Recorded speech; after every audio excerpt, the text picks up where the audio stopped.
I'd like to call this meeting to order. Please rise and join us in the Pledge of Allegiance. I pledge allegiance to the flag of the United States of America and to the republic for which it stands, one nation, under God, indivisible, with liberty and justice for all.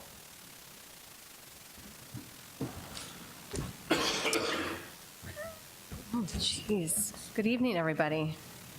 Stay away from that side of the board table. The typhoid boys. Can I get an approval of the minutes of meetings held January 22nd and February 7th, please? So moved. Second. Any discussion? All those in favor signify by saying aye. Aye. Opposed, same sign. All right, any persons wishing to address the board? Bev, thank you. Can I get an approval of the agenda, please? So move. Second. Any discussion? All those in favor signify by saying aye. Aye. Opposed, same sign. All right, moving on to the good news report. Dan?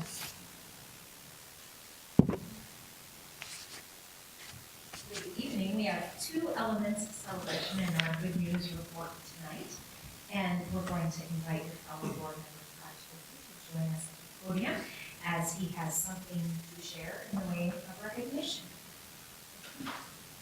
Good evening.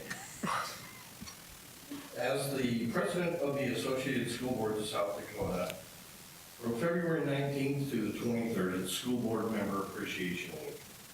South Dakota School Board Recognition Week is the time to recognize men and women who have dedicated their time and energy to serving on your locally elected school board.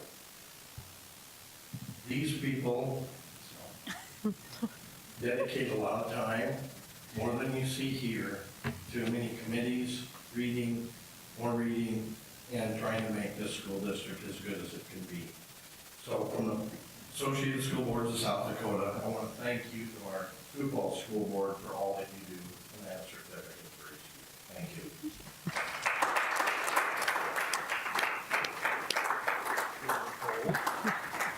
Thank you, Todd.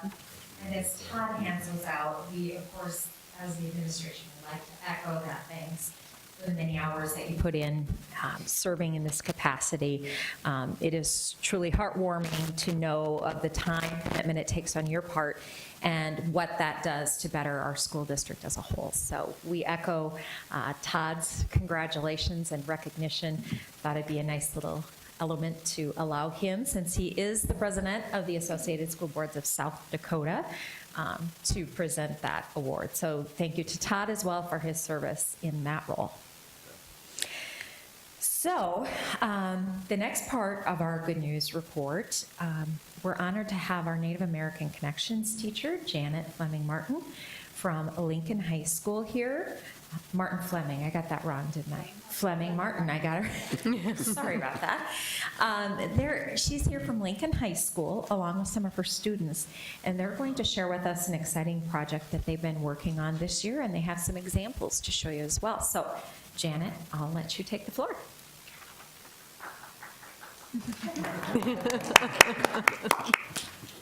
You never know how blessed you are going to get with some students, and these are truly a blessing. I just want to tell you that they volunteered to introduce themselves, and I'm really excited about that. That takes a lot of courage to get up in front of you all and introduce themselves. But the thing that's most important and critical that I want you to know about this newsletter, this is not mine. These students and a whole classroom of students said during the Dakota 38 ride in December, Mrs. Martin, why are we the only ones that know this? We should teach everybody. You know, and sometimes teachers listen with their ears half open. And I said, yeah, well, let's go on. And they go, no, Mrs. Martin, you're not listening. We need to teach everybody. And I said, well, I'm listening now. And I said, so what do you want to do? And they said, we want to write a newsletter. And they have taken this on with a passion. It's a huge learning curve. We have technical support with Ms. Janet Kolb, thank the stars above. But it's been a huge learning curve. They've had to learn how to write. They've had to learn how to edit and learn that not all their words are going to get in a newsletter. And It has changed the dynamics of our classroom, and I do believe the way our students are being seen in our school. So if Martha would come up, please. Oh, thank you.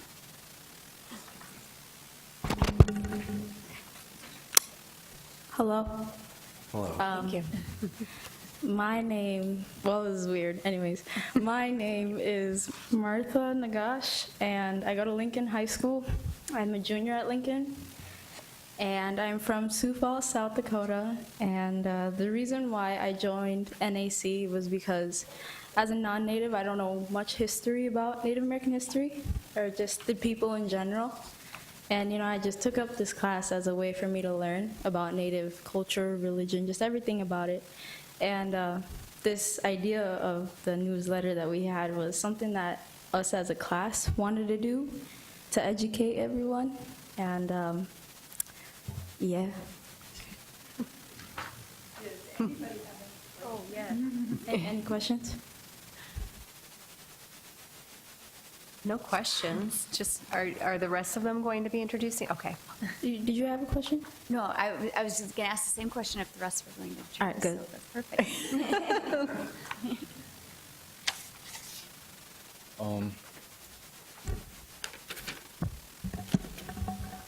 Hello, my name is Jade White, and I'm from McLaughlin, South Dakota, Standing Rock Sioux Tribe, and I'm the artist of this group, and I did the banner of the of this newsletter, and my a new piece that I'm soon about to put in the newspaper is this character here. His name is Iktomi, and in our native culture, he's a trickster, and like he's not really a good person to be around, and you know, just don't want to be around him. But yeah, that's all I gotta say. Thank you. Good art.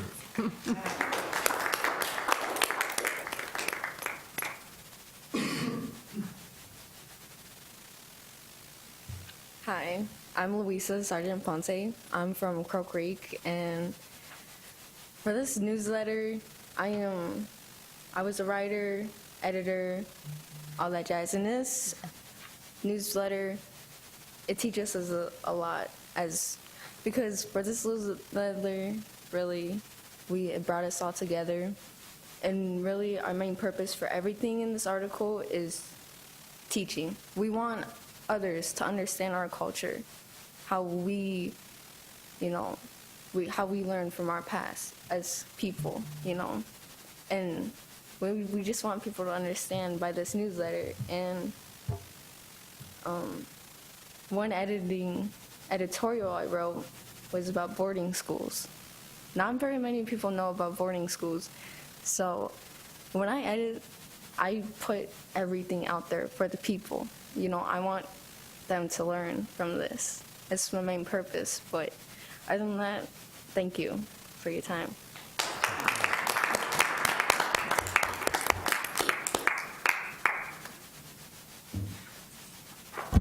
Hello, everyone. I'm Delilah. I'm a sophomore at Lincoln, and I am from Yankton Sioux, and I write the poetry in the newsletter.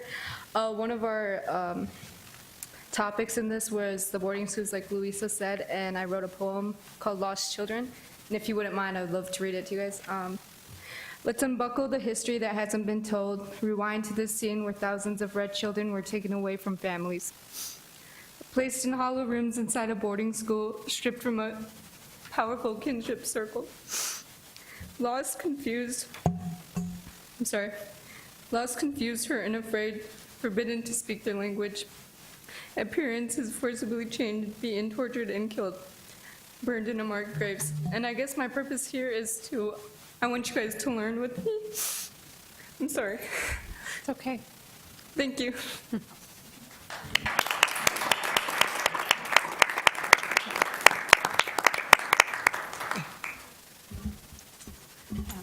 I'll just finish up by saying these incredible students are my honor to work with each and every day. And that really got me, so I am going to be done too. And I will just wrap up by saying that their newest newsletter, you all received a copy of that right now. It will be released at Lincoln tomorrow. So this is literally hot off the press. They are working on the March edition right now. And the time and commitment it takes not only to research their articles and to write those poetry pieces from the heart, I think is an effort that they're probably all learning a lot from. So we want to thank them for coming tonight to share with us their passions and so that we can learn along with them.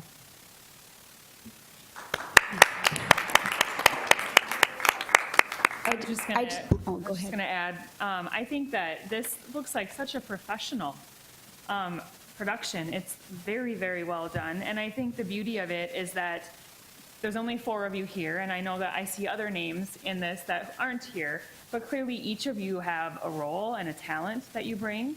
And maybe not all of you like to write poetry, and maybe not all of you are amazing artists, but together, what you have created is really, really a great piece that other people, again, education, and I think that's such a huge piece for all students, and not just Lincoln, but other schools. And so hopefully this is something that we could even get to maybe other high schools. I don't know if there's other classes that are working on that, but what a great way to share information, because this isn't just Lincoln specific. This is your past, your history. It's the things that you're interested in that are important to you, and that deserves to be shared with a greater audience than just Lincoln High School. So congratulations on this. Very nice work.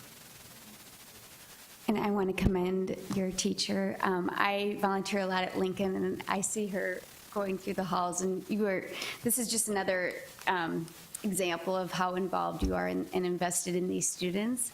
And I know it's easy to do when you have amazing students like this, but thank you for doing that and taking the extra effort to get this to fruition. So thank you. I'd like to thank the teacher, but the students. I know how tough it is to stand up and talk about your heritage. I know a little bit about Native American. I am part Native American, but to put your heart out there and put your emotions out there is very tough culturally, and you are each to be commended for the ability to do that and stepping outside your comfort zone and all of those things. It's huge, and thank you so very much. And thank you for educating the other students. I think that's important. What's the circulation of this, just through Lincoln?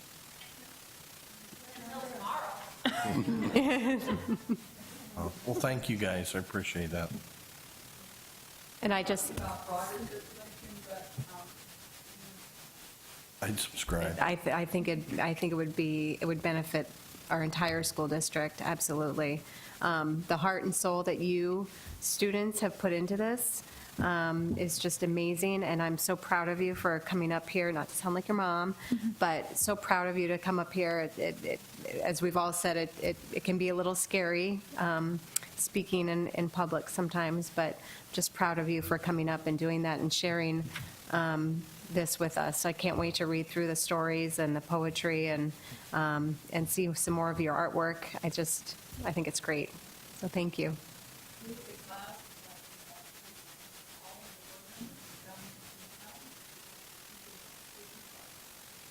Okay, thank you.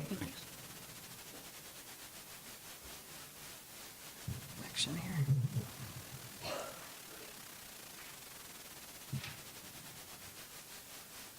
Okay. Didn't see any conflicts of interest this week. Seeing none, moving on to the approval of the consent agenda. Can I get a motion and a second, please? So moved. Second. Any discussion? All those in favor signify by saying aye. Aye. Opposed, same sign. And can I get a motion for the supplemental consent agenda items 9A, claims to Sanford, please? A, 1, 2, 3. So move. Second. Okay. All those in favor signify by saying aye. Aye. Opposed, same sign. That motion passes with 2 abstentions from Board Member Ryder and Board Member Mickelson. And can I get a motion and a second for supplemental consent agenda items 9B, 1, and 2 for claims to Avera, please? So moved. Second. Right. All those in favor signify by saying aye. Aye. Opposed, same sign. All right, that passes with 1 abstention from myself. All right, moving on to the reports of the superintendent. Okay, we have 3 reports tonight. The first report comes to you from Ann Smith from our Curriculum Services Department regarding our gifted program review. Good evening. The Gifted Education Program serves children and youth whose learning characteristics and educational needs require qualitatively differentiated educational experiences and/or services. We realize that as intellectual capacity increases, so does the asynchronicity that distinguishes gifted learners, and so therefore the Sioux Falls School District has developed a continuum of services that includes the Challenge Center at Robert Frost for highly gifted learners in grades 2 through 5, the Honors Program at Edison Middle School for gifted learners in grades 6 through 8, and in addition to those 2 specialized programs, a pull-out program that serves students identified as gifted who are attending any elementary or middle school in the district. At the high school level, there's a wide variety of advanced placement classes and accelerated classes, as well as multiple pathways that include the CTE Academy and New Tech High. It's been about 10 years since we last reviewed the Gifted Education Program, so we felt it was time to take a look at it again and convened a committee consisting of parents, teachers, and administrators. This committee met 6 times over the past year. During these meetings, 3 areas of concerns emerged: identification of gifted students, the social and emotional needs of gifted students, and strategies for strengthening the Gifted Education Program. As a result of our study, we've brought forward the following recommendations. In the area of identifying students, when we looked at the data, we see that over the past 10 years, the number of gifted education students, the number of students identified as gifted in the district has declined, as has the overall percentage of students identified as gifted. When we further broke out those numbers, we saw that we have a disproportionality of students who are identified, so that our gifted education population does not reflect the same makeup as our overall population. To address that, we recommend, and the district will implement, changing the identification criteria. Currently, in order to be certified as gifted, students have to score in the 92nd percentile on the Cognitive Abilities Test, the COGAT. When this was set about 10 years ago, this was a choice of our district. This is not like it's some national norm that says this is what you have to be gifted. In light of the patterns that we're seeing, we believe that if by lowering that to the 90th percentile, we'll get more kids identified as gifted, so more kids will receive the services to further develop their potential. We would not change the Challenge Center. Again, that program is designed for highly gifted students. So that percentage would stay at the 95th percentile on the COGAT. It would just be the students identified for overall gifted education services that would be lowered to the 90th percentile. The other thing that we will try that we are trying, a couple of the gifted education teachers at the elementary level are piloting administering the Naglieri test, which we currently give to all second graders. The Naglieri is a nonverbal test. The intention, you give it at a young age because it's not as dependent upon language and verbal skills. You're more likely to get at the thinking skills. But since we don't ever administer that broadly across all students again, perhaps we're missing some students. So what happens if we administer that at the 4th grade level? It's also, second grade is the earliest you would want to administer that test. So are there more students that you'll catch after they've had some more time to develop? The other thing that we'll be doing is using the MAP scores as a screener for which kids will do that COGAT testing, because all students will be taking the MAP test K through 6. We can look at identifying which percentile band on the MAP test correlates with students who are likely to score as gifted on the COGAT, and that can be our screener. So if we're missing kids at 2nd, 3rd, 4th, we can catch them so they don't fall through the cracks. The other thing we need to do is provide some professional development for our instructional staff on the characteristics of gifted learners. Sometimes the perception is that giftedness means high academic achievement, that your gifted learner is the compliant learner who sits in the classroom and just soaks everything up like a sponge and produces what they're asked to produce, and that's the ones that are targeted as your gifted learners, when in reality, sometimes that asynchronicity results in exactly the opposite happening. This is the child whose brain is acting so fast and soaking up information so quickly that they become bored and they start acting out, or they just don't track with what's going on with the rest of the class. So the more that we can help our instructional staff recognize how do you see in the way a student answers questions the possibility that they might actually be a gifted learner. This can also help us identify ELL students or some other students where that teacher is seeing on an ongoing basis that they're responding in a way that suggests that their brain works differently.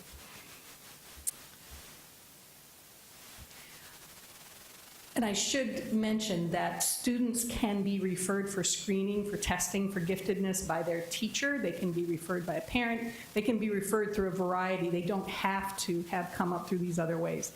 We do like to be sure that the students who we are testing with the COGAT fit a profile, because it can be very frustrating. The COGAT test is not an easy test to take, so we don't want students taking it unnecessarily.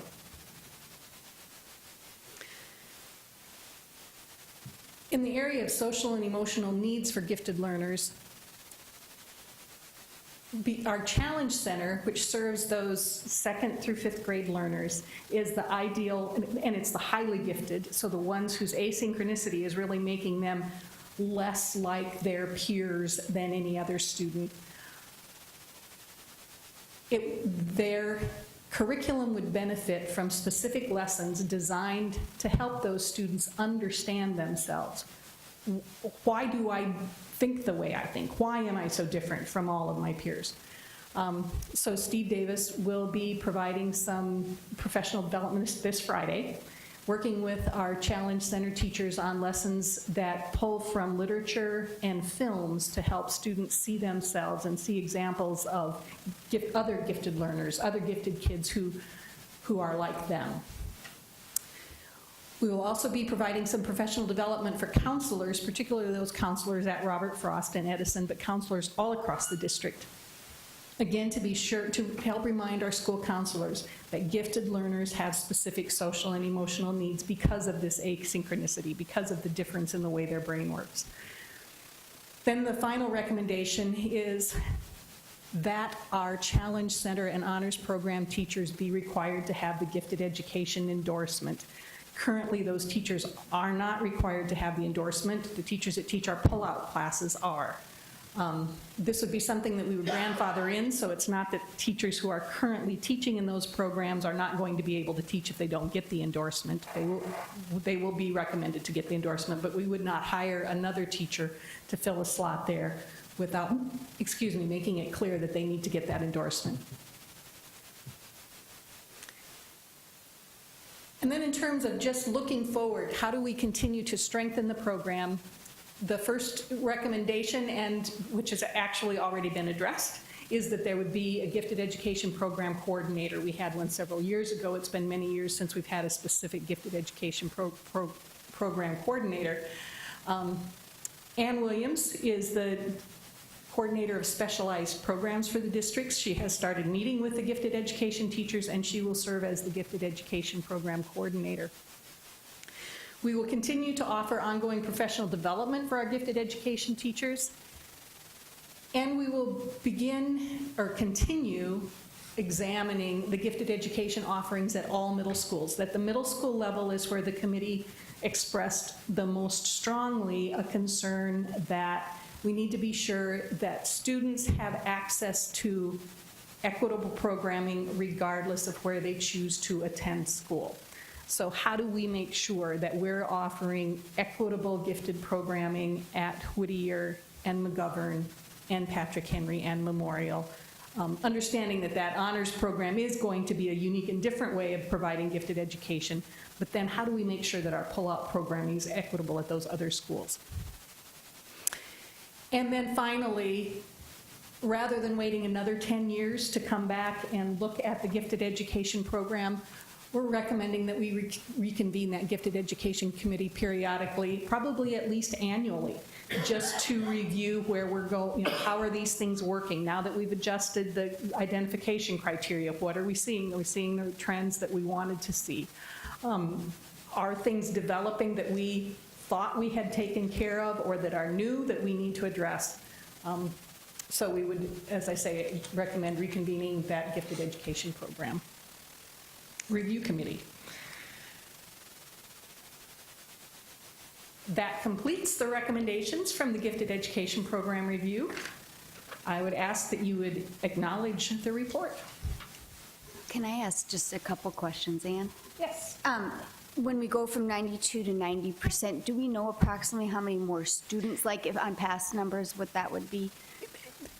We did look at that, the teachers that were looking at that, and I should mention that within that matrix, it isn't just the one test. It's also bringing in some achievement data from, we'll move to the map, we were using the Iowa test, so that gets figured in there as well. But yeah, we looked at those numbers to try to see where we were at, and it looks like by doing that, it would get us closer to that 8% mark again, which is what we're kind of targeting, to be back where we were in terms of percentage of students. And with the teachers at schools that are not the Challenge Center, they would be able to absorb those. It's good, probably numbers-wise and all that. It should be because, again, they serve groups of students, and we have, by grouping the students, we should be able to a certain extent. It does mean 8% of our current population is going to be more students than we have now. It will take us a while to get there. I can't say that I won't be standing up in front of you in 2 or 3 years saying we now have 2,000 students who are qualified as gifted in our current gifted FTE, but that would be, I think you would all be delighted to have me standing up here and saying that to you. And then are we still, I remember when my children in elementary, was it 18 months between when they can take, say a parent or a teacher then wants them to be tested, so if they take that at 2nd grade, it has to be at least 18 months? Is that I believe that's what the COGAT recommendation, I know that it's more than a year. So okay. Yeah. Okay, thank you. Yep. And I've got a question, comment. The lowering the standard, the benchmark from 92 to 90%, just to get our numbers up there, doesn't just feel right to me. And I, as we went through our strategic planning process, one of the commitments that the district made, that the board made, is that we're not going to do anything just to keep numbers someplace. And I understand that the 92% was an arbitrary number 10 years ago, but why? How did we arrive at 90% today? Well, and the other piece of it is that 10 years ago, we weren't using COGAT either. We were using the KBIT, which is a different test. And at that point in time, the KBIT hadn't been updated, so we switched to the COGAT because it was a newer test, not knowing where did we need to set our COGAT benchmark to match the results that we were getting with the KBIT. So that's what we're questioning. Did we set, was that 92nd percentile too high when we set it, and that it didn't really match the KBIT? Compared to the other school districts around the country that you went out and talked to, looked at, are they at more at a 90% than the 92? And I don't know what they used for their COGAT percentile, but what I did read is that most of them look at targeting that upper 10% of their students. So it would seem to me that then what we're trying to do is figure out how do we set this so that we're getting about that 10% mark. It still doesn't feel right to me, but I'm just one person, so I just feel like we're lowering a standard. There may be other things that we could look at. I mean, I don't know. It just, I agree. that bothers me just a bit. I don't feel that we're lowering the standard. I feel like we're maybe opening doors for those that could benefit from a gifted program. So then we should lower the Challenge Center from 95 to 93 to open more doors. Well, it takes the kids away from their home schools that are being able to be pulled out of their classrooms for certain subjects. And I appreciate that point. I'm still not completely comfortable, but thank you. Any other questions? With what I was excited to see in dealing with the strategic plan is that we're hoping to help students who might not typically perform well on those tests, who are gifted, to do that. And is that through this, I'm looking at the study from Tulsa and so forth. So how will that, could you go more in detail maybe on that? Because that's where I thought maybe we would maybe help with more on our strategic plan and getting students identified in the gifted program who should be, but have other barriers blocking them from that. And that's one of the, nationwide, the largest growing population of students is our ELL students, not just in the Sioux Falls School District, but nationwide. And that's why they're grappling with this, because our tests, whether we like it or not, our tests are so language-based. Even when we try to get a nonverbal test, it's still an English nonverbal test. We're still expecting the responses to come to us in English. So that's one shortcoming of testing in general. The other thing that some districts, as we reviewed what some districts are doing, they have moved away from relying on tests like the COGAT, and they've started doing some alternative ways of trying to broaden gifted services. So what my takeaway from the research that we did is that people are really struggling to figure out how to make sure that we're truly identifying gifted learners and not just rewarding certain backgrounds and behaviors. And that there possibly is something endemic in our testing that tends to reward, perhaps not what it is that we think we're identifying. And by allowing them to at least start in the gifted program, maybe not the challenge, I feel like we'll have a bigger funnel to get them, and to allow the teacher or parent to push them to that, because it can still, there's other hoops they can go through to end up at the Challenge Center if they're not at that 95% as well. Yeah, and if they scored at the 90th percentile at second grade, that doesn't mean that if they take the test at third grade, you'll get the same results. Yeah. Any other questions?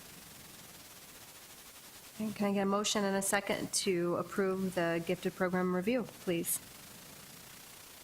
So moved. Second. Any discussion?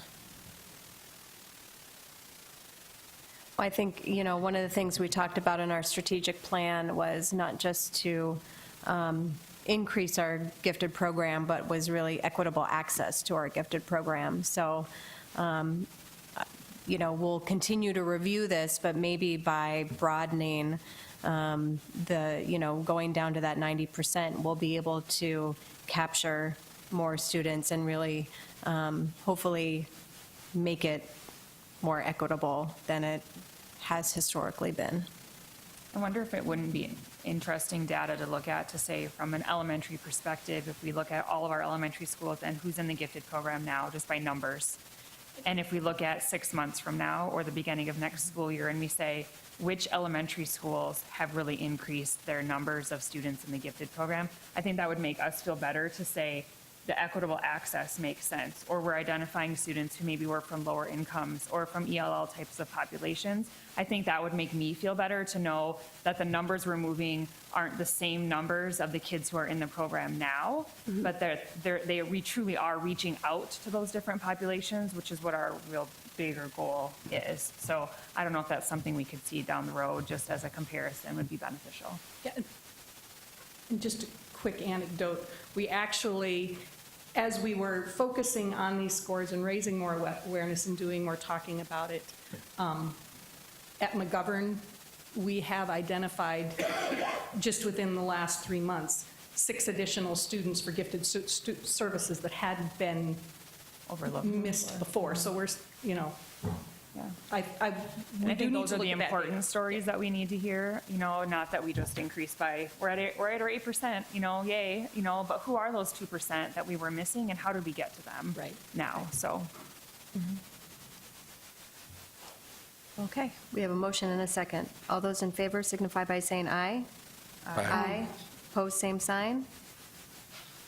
Okay. Our next report is a report that comes to you from Deb Muhlenberg-Wilson. It is a culturally responsive practices update directly from our strategic plan. Good evening. I would be remiss if I took all credit for this report. I would tell you that Mr. Nold and Dr. Boyson and I have worked together to bring this forward. This is one of the areas of the strategic plan that has much overlap between areas. So this plan does bring to you an update on priority statement 4, which says the Sioux Falls School District will develop strategies to enhance a culturally responsive workforce. As a part of the strategic planning process, we did establish measurable goals that by 2020, the number of students who report adults have high expectations and positive attitudes toward all students, regardless of background, will increase by 8%. Last year, we established survey questions regarding this, and then we baselined a year ago now. So our baseline is at 78%. And then there's a compadre goal that asks staff the same questions as it relates to that. And staff's response was at 87.6%. So what are culturally responsive practices? So these practices recognize the importance of including students' cultural references in all aspects of our learning. So what we see in textbooks, what we see in our instruction is all reflective. It also practices acknowledgement, validation, and affirms students' homes cultures for the purpose of building and bridging student success into our school cultures. And finally, these practices develop and sustain cultural knowledge of students and promote critical consciousness in our classroom and in our curriculum. So what have we done? A year ago, we started a think tank that was facilitated by the University of South Dakota professor Derek Robinson, so that a neutral person led us on this journey to talk about what it is, to inform us, to reflect on where we are, our needs, and to brainstorm future directions. An extension of that became this fall, when we had a 16-hour culturally responsive course that was taught, and 4 Sioux Falls Public School leadership teams were a part of that. Roosevelt High School, Edison Middle School, Susan B. Anthony Elementary School, and Oscar Howe Elementary School. Those teams included leadership staff, but also included counselors and teachers. So we broadened our perspective and thoughts. They reviewed data about their schools. They learned about the constructs of culturally responsive practices, and they worked as a team to develop an action plan for their individual school community. So what did we learn? Well, in addition to learning about the practices, we also learned things about our model and what we needed to consider and reflect on as we move forward as a district. So we know that we should recognize that different schools are at different points in understanding and incorporating culturally responsive practices. As we listened to principals and to teachers, you hear schools who are doing things and schools who are still moving toward that. So we have to be, to really recognize that that is where we are as a district. We also have to validate that there are things happening in our schools toward this statement right now, and we need to continue to expand and individualize these practices. Surely, the presentation you heard during the Good News Report is one of those practices that we need to recognize is happening, and how do we expand on some of those things.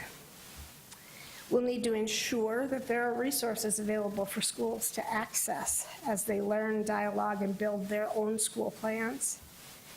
And then we know we have to develop a system that ensures this isn't a one-time kind of activity, but that it's a systemic process in our districts moving forward toward improving schools.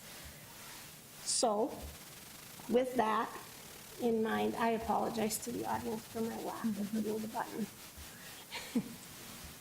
So, for our buildings, that part of the systemic process will be that each school annually will outline action steps within the school improvement planning process that their school will take in that next year. So each school can evaluate where they are and where they need to start moving, and that could be tailored to their school and consider those individual components. The district this year, during the summer symposium, will focus one whole strand of the symposium on culturally responsive practices. And we've arranged for a nationally recognized speaker on this topic regarding classroom implementation to come and lead that.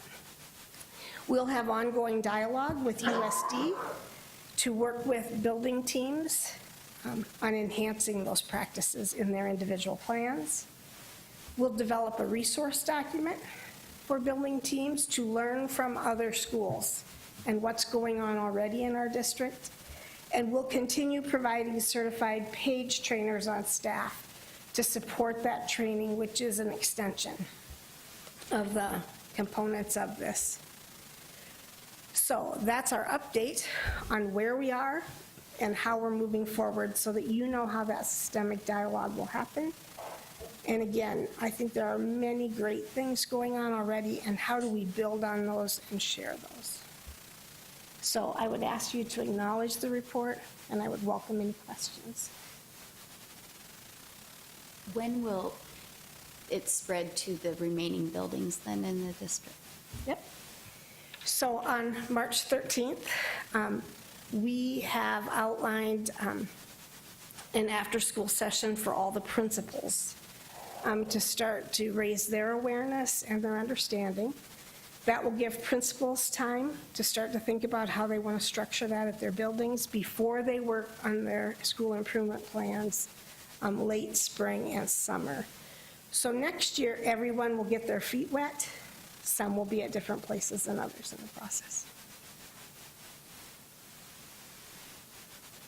Any other questions? It was a short report with a lot of stuff in it. I don't know if you could tell that. There's a lot of stuff in there. It's a really important initiative in our district, and yet I think the more we've worked on it, the more we know it has to come from those building teams. They know their schools, they know their students, and they know their staff. And so how do we support them to move this one forward? Absolutely. All right. No further questions? Can I get a motion and a second to approve the culturally responsive practices update, please? So moved. Second. Any comments or any further discussion? No, well, as Brian said, it's a huge it's a huge undertaking, and, I mean, it does go directly back to the strategic plan. I know that, you know, as our efforts to hire more, culturally diverse teaching staff, I mean, this is all part of that process, and we're definitely working in the right direction. And I think if we think back to our work session last week when we had our students saying, and we said, what's important in your schools? And we heard them say, we want teachers who look like us. We want teachers who are diverse. We want to learn from other people who are different from us too. And so I think, you know, like you said, it's a short report, but the impact that it makes is really very widespread in not just the school district, but also the community as well. So The other thing one of the students talked about last week was one of you asked about what was important in building the culture at their school. And the student talked about how at her school, the principal had this theme, "We are one." And that it really didn't matter what the building looked like to her, it was that tone. And I will tell you, that theme has been discussed at length in the culturally responsive work group. And as Mr. Nold and I and Dr. Boysen have taken USD professors on tours, that continues to rise up of, that's what this is really about. It's about us all recognizing who we all are and bringing that common feeling of acceptance to it. So it's another example of what's already going on that we just have to keep expanding on.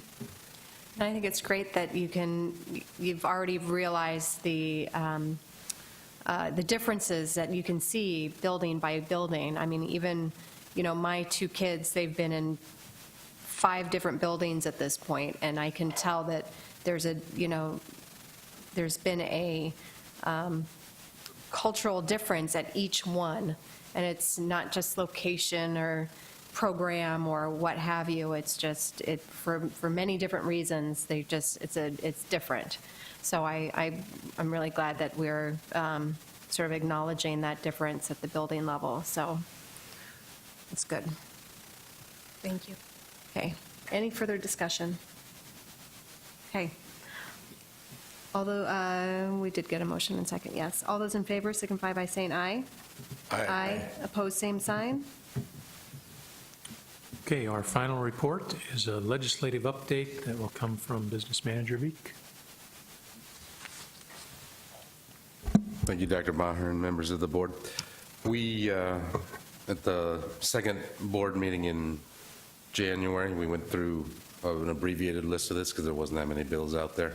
Then at our work session on the first Wednesday in February, we went through kind of the key bills. We kind of ran out of time, but we went through the key bills.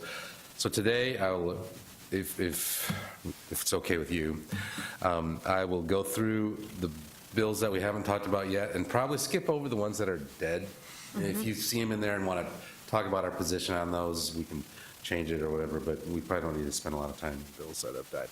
So I'll start. So on page 2 would be the first new bill. It's 1114.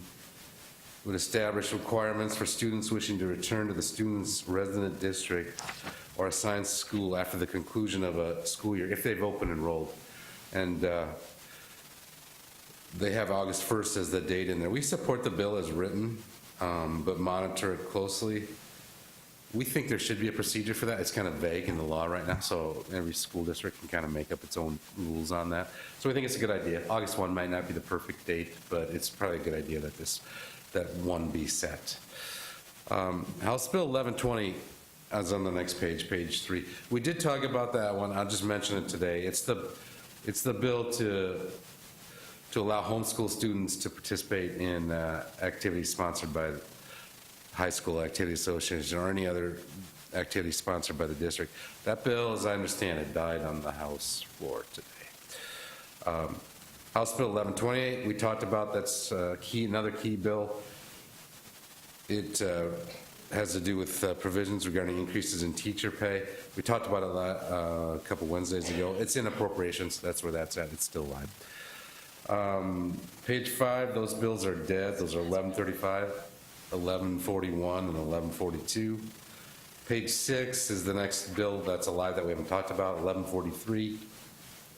It would remove from the tax, or it would remove from the tax exempt rolls homes owned by school districts that are not occupied by certified teachers.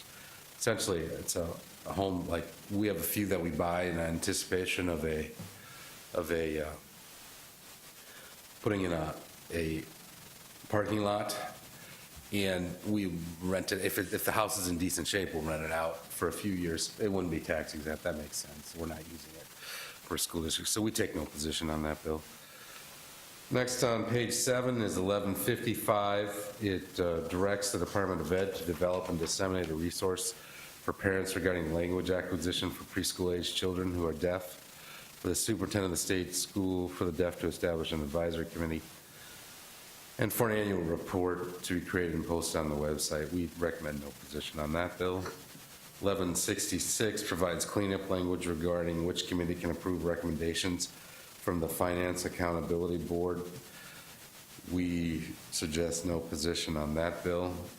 Apparently, there's also a question about whether that committee can even do anything. So I suppose if they're going to review it, they should be able to do something with those recommendations. 1172 was revised in State Affairs to include the sentence, "The chair of the public body shall reserve at every official meeting of the public body for a period for public comment limited in the chair's discretion, but not so limited." So essentially, every meeting you have to provide for public comment. We have opposition to the bill. We thought the intent was fine, but our point is sometimes we have meetings like a work session where we don't necessarily have public comment built into it, and it seems like they're reacting to a case they didn't like. So we don't have it as a key bill, but we think it's probably not a good idea to pass that bill.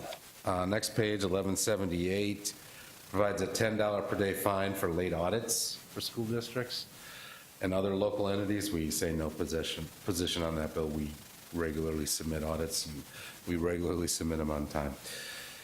1189 is a key bill that we did talk about last time, so I won't go through it, other than just to say it's in judiciary. It hasn't come out yet. The next page has 1198, which is a key bill we identified as a key bill that would forbid district employees to receive pay for doing union activities. That bill has died. Next page, 1205, is a bill that requires health plans to provide coverage for anesthesia for dental services. We say no position on that bill. 1211 was a key bill that we went over before. It would require school district opt-outs. We referred to a vote. We opposed it. It died. 1215, then on page 11, would revise certain details regarding forced reorganization of extremely small school districts. We recommend no position on that bill. It doesn't affect us. 1221 adds tribal schools who receive less than 50% of their funds from government sources to the private school tuition credit program. We suggest no position on that bill. 1232 has been revised from originally, and the House bill now provides opportunities for high school students to participate in a dual credit with state universities and technical schools. The bill outlines a reduced tuition rate, making dual credit affordable to all students by including the guidelines for students who qualify for free or reduced price lunch under the federal free or reduced lunch program. We support the bill as amended. 1239 is dead. 1240, the bill increases the alternative maximum amount, which actually is a limiting factor. Schools can raise through the capital outlay tax. The bill also allows a capital outlay levy sufficient enough to pay capital outlay certificates issued before July 1, 2016, plus $500 per student. We would suggest opposing the bill. It's aimed at the schools that are already receiving the most capital outlay per student. If they want to do anything with the limitations, and they should, it should be to look at bringing up those schools below average on a capital outlay per student, not increasing the ones at the top. 1242 was a key bill that we went over on that first Wednesday in February. It has died. It was meant to provide a freedom of expression in high school journalism classes. 56 is another key bill we went over. It is dead as well. It attempted to move the compulsory attendance age from 5 and 6 years to 7 and 8. 1263 is a bill that would increase the allowable general fund balance percentage by 10 percentage points for each category of schools. Large schools like us would go from 25 to 35. We say no position on that bill. We're nowhere near that cap and don't think we ever will be. 1271 appears to be cleaning up some language, but has added the exceptions of non-public schools and churches to a bill regarding carrying of certain guns on certain premises. We suggest no position on that bill. Kind of strange. House Bill 1276 was a key bill we went over earlier this month. That's to provide a property tax exemption to parents of certain students receiving alternative instruction. We oppose that bill. It's in Appropriations Committee. 1290 would require a 30-day public opportunity for inspection when a public body plans to enter into an agreement with a private person, firm, corporation if the subject of the agreement is a project exceeding $500,000. We oppose the bill. The bill is unnecessary because public contract procedures and processes are comprehensively governed in other areas of state law, including 1320, 518A, 518B. There may be instances in which a public body needs to enter into an agreement in an expedited time frame, less than 30 days. Next bill is on page 17, is 1297. It eliminates the 2022 per pupil alternative capital outlay maximums for schools that have outstanding debts for capital outlay certificates originally issued prior to July 1, 2016. Currently, this exception is triggered only if the limitation will cause the district to default on the certificates. We suggest an amendment. The exception should apply to both new capital outlay limitation as of July 1, 2016. The more common limitation is growth of percent or inflation, whichever is less, plus new construction. The exception currently contained in the bill is only for districts that receive the most capital outlay dollars per student. It should apply to all. 1298 would allow residents of school districts that are currently forced to consolidate because of low numbers to instead vote to become a private school system. The new system would not be eligible for public funds. It's kind of a strange bill. We oppose or suggest opposing it.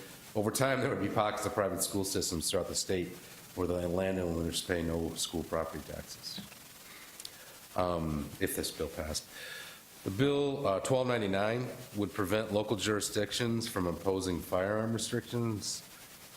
We suggest opposing the bill. The entire bill is vague in definition of campus and area. I think we talked about that bill at the work session. So we're still opposed on that bill. 1303 is an act to prohibit certain incentives and punishments in association with school surveys and to impose a penalty therefore. The bill essentially would prohibit a teacher or any other school district person from offering any incentive to any student or parent in association with any survey. It states that the students cannot be punished for not participating in a survey and establishes that a violation is a Class 1 misdemeanor. We oppose the bill. A student survey is a tool which provides valuable firsthand information to a district and its agency partners. Some, but not all, surveys ask sensitive personal information, in which case prior consent is required. In circumstances, an incentive to participate in a survey is appropriate and certainly should not be a crime. House Bill 1315 is a placeholder for school funding legislation. No position. When we get on to now the next group of bills, Senate Bill 46 was amended. We talked about it before. The bill has been amended to require all districts to adopt a policy for school district employees on the use of restraint and seclusion. We asked for an amendment to be put on it. It was put on it, so now we're suggesting supporting it as amended. Senate Bill 83 has been slightly amended. I think we talked about, yeah, that's a key bill. We talked about that one. It's passed out of Senate Ed 43. It's going to the Senate floor. We did talk about that at, last time we met. Senate Bill 84, we also discussed, that was not a key bill, but it was that one that we talked about here, and we held it back on our position so we could look at the ruling from the courts, and then the bill has been amended since then. We're still suggesting opposing the bill. It's about confidentiality provisions on, in lawsuits, is what that bill's about. We've talked about it twice now. This is the third time. Senate Bill 87 is a key bill we talked about a couple Wednesdays ago. That bill is dead. Senate Bill 94 would add the following language to allow homeschool students the ability to be eligible for the South Dakota Opportunity Scholarship. They have to have a transcript of completed comparable coursework issued by the parent or guardian. And it has added the following language to allow homeschool students the ability to be eligible for the South Dakota Opportunity Scholarship. Provide a transcript of completed comparable coursework, or the guardian listed on the certificate of excuse that meets the course requirements of 135531. We suggest no position on that bill. Senate Bill 100 is a bill that requires public entities to make their audits available on their website and provide the audit to their board members. It also requires state entities to make subrecipient grant reviews public and limits conflicts of interest for those state employees and officers who are involved in determining sub-grant recipients. The part that applies to us more directly, we already do. So we support the bill. Senate Bill 117 strikes the requirement in the bill, or in the private school scholarship program, the scholarship be paid in 2 semi-annual installments, as well as some other that would appear to be cleanup amendments. Suggests no position. Senate Bill 131 creates the Career and Tech Ed Consortium grants program and provides grants for those. We support the bill. Grant funding would provide opportunities for innovation and collaboration to develop expanded opportunities for students. Senate Bill 132 establishes an Early Learning Advisory Council and defines its membership. We support that bill. Senate Bill 142 provides an opt-out and opt-out procedures similar to the general fund opt-out for capital outlay certificates. We support that bill. Since they limited capital outlay, this would be another option for schools. They were going to issue capital outlay certificates perhaps to get back up towards that $3 levy that we used to have. Senate Bill 143 requires all employees in the state who are eligible for SDRS to be members of the state health plan. We oppose that bill. We looked at that many years ago. It would cost us a lot of money to join the state health plan. Senate Bill 145 clarifies that the Department of Labor is the exclusive fact finder for any issue related to the administration of workers' compensation laws.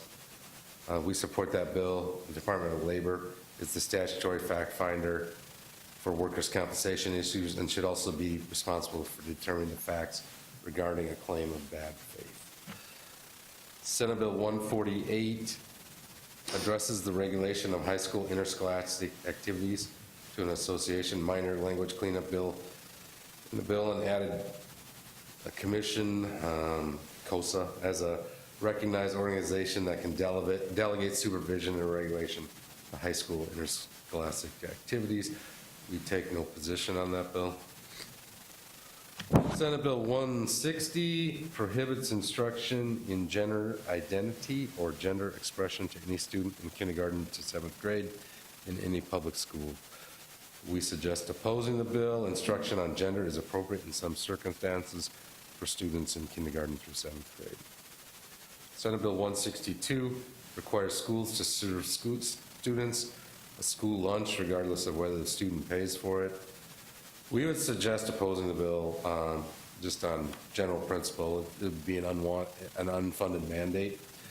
The state should appropriate money to reimburse the school to reimburse the cost of unpaid meals if it wishes to adopt the bill. Now, we've had a donor in our school district, so we're essentially following this, but it's paid for by donations from the Barrel House. Senate Bill 202 Would require posting of a certain notice on certain public restrooms. Bills, the district, we oppose this bill. I think we actually have the wrong write-up for the wrong bill there. So, this was, the write-up is about the bill that said email correspondence correspondence would be public record unless there was some other reason it wasn't. And so that's the write-up you see there. We'll have to get that flushed out. Wait, which one are you? 202. 202?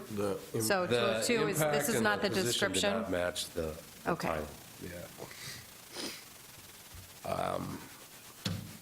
I know on the one, the impact of the bill that's there about the personal correspondence, we oppose that bill. We're recommending voting on that.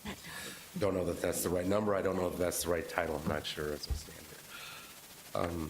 Senate Bill 212 would add tribally controlled or BIE schools to those that can receive, where feasible, telecommunications services provided by BIT, the Bureau of Information and Technology. We take no position on that bill. And 213 provides that certain education funding provisions be revised to address the CPI. We take no position on that bill either.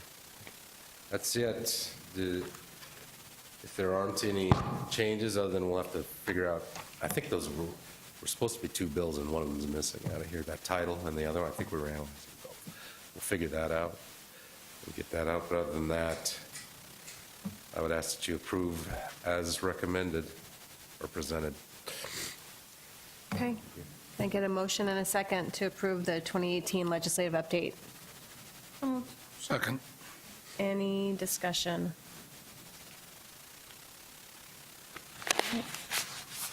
All those in favor signify by saying aye. Aye. Aye. Opposed, same sign. Okay. Anything else for the good of the order? All right, can I get a motion to adjourn? So moved. Thank you, everybody. Yeah.